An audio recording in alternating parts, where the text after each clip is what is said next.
Hello বন্ধুরা, একটা video নিয়ে কথা বলবো। তার আগে ভিডিওটা দেখে নাও।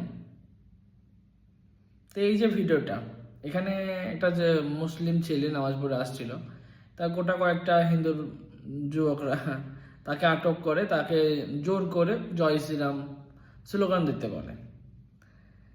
তো কথা হলো এটাই যে জয় শ্রীরাম স্লোগান দিয়ে এই স্লোগান দিয়ে তোমাদের তোমাদের কি লাভ? মানে তোমাদের ধর্মের কি খুব উন্নতি হবে? তোমার ধর্মের কি পৃথিবীর কাছে শ্রেষ্ঠ ধর্ম হিসেবে পরিচিতি পাবে?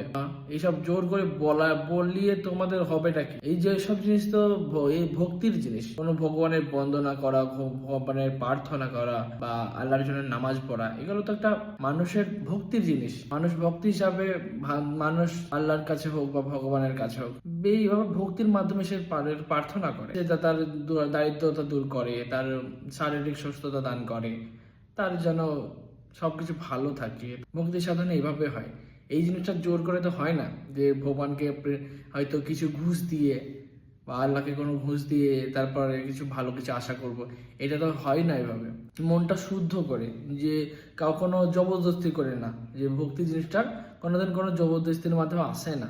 কোনো হয়তো কোনো ভগবানের কাছে কাউকে জোর করে পাঠিয়ে দিলে, যে এইটার জিনিসটার জন্য বললে বা এটা করাতে বললে, এইভাবে ভগবান কখনো রাজি হবে না। যখনই কেউ শুদ্ধ মনে, একদম নিষ্পাপ হয়ে শুদ্ধ মনে সব একদম ভগবানকে ডাকবে, তারপরে কোনো কিছু যখন আশা করবে, অবশ্যই সেটা তখন পূরণ করবে। কিন্তু এইভাবে রোডে বা যে গাড়িতে এখানে সেখানে, যেখানে ঘনবসতি হিন্দুদের এলাকা, কোন একটা মুসলমান ছেলে যাচ্ছে, সেখানে জোর করে তাকে বলানো হচ্ছে জয় শ্রীরাম বলো।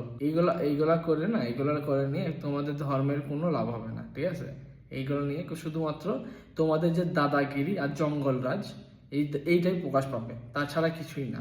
যে তোমরা যে কতটা হিংসাদায়ক, কতটা সাম্প্রদায়িক মনোভাব পোষণ করো, আর কতটা সমাজের চোখে, দেশের চোখে যে কতটা মানে ভ্রাতৃত্ববোধটা নষ্ট করতে পারো, সেটারই প্রমাণ এটা, ঠিক আছে? এইভাবে জোর করে এইসব বলানোতে কোনো বীরত্ব নেই। এগুলো কোনো বীরত্ব নেই। বীরত্ব হলো এটাই, যা কোনো একটা অসহায়ের মাধ্যমে যা সহায়তা প্রয়োজন, সেই মানুষকে সাহায্য করো, ওটাই আসল বীরত্বের কাজ, ঠিক আছে? এখন ওইগুলাই করো, ওইগুলা করে দেখাও, তখন বীরত্ব পাবে, শান্তি পাবে, মনে একটা সুখী ভাব আসবে, মনে একটা ফিলিং, মানে একটা ভালো অনুভব আসবে। কোনো মুসলিম হয়তো দাঁড়িয়ে আছে, পাঞ্জাবি পরে আছে, মুসলিম টুপি পরে আছে, বাস তাকে নিয়ে সেরকম বলাও, এগুলোর মধ্যে না কোনো বীরত্ব নেই, ঠিক আছে? এগুলো বন্ধ করো, তবে ভালো হবে। যার বলার সে এমনিই বলবে, যার ভালো লাগবে সে এমনি ভগবানকে ডাকবে, ঠিক আছে? কারোর বলাতে বা জোর করাতে এটা জিনিসটা হয় না, বা এই জিনিসটা আসে না।